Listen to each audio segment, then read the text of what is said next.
Thank you, Mr. Speaker. Tonight this House will vote on extending our commitment to degrade ISIL until March 30th, 2016. Now, I want to support this motion, but I'm having a difficult time seeing positive outcomes for the well-intentioned goal of degrading ISIL. In fact, the U.S. is worried that Shia militias will retaliate against Sunni civilians if occupied territories are recovered from ISIS. CIA operatives believe that the real threat in the region is not ISIS, it's the Shia militia that wants to replace ISIS.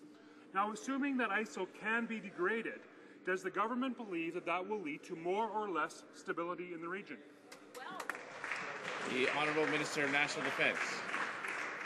Yes, Mr. Speaker. Degrading the genocidal, fanatical terrorist organization of the so-called Islamic State will be helpful to regional security, which is why every single country in the region is involved in the military operation against ISIS, as why 60 countries are supporting the overall Allied coalition, while 24 of them, including, and by the way, while all 28 NATO countries are supporting the operation in one shape or form against ISIL.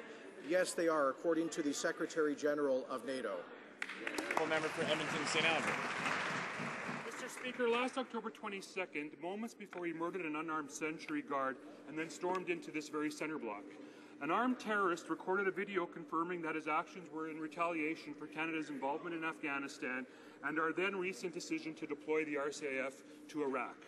Now, given the increasingly complex quagmire in Iraq and Syria, and therefore the dubious nature of long-term positive outcomes, is the government not concerned that by extending our modest commitment for another 12 months, an unfortunate consequence could very well be more retaliatory attacks on Canadian soil?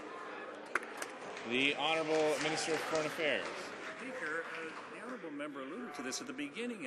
These jihadists have declared war on Canada. They have urged their supporters to, quote, attack disbelieving Canadians in any manner and have vowed that we should not even feel secure even in our own homes. If the Honourable Member is looking for a reason to support this motion, I would suggest to him because it's the right thing to do. He should support it.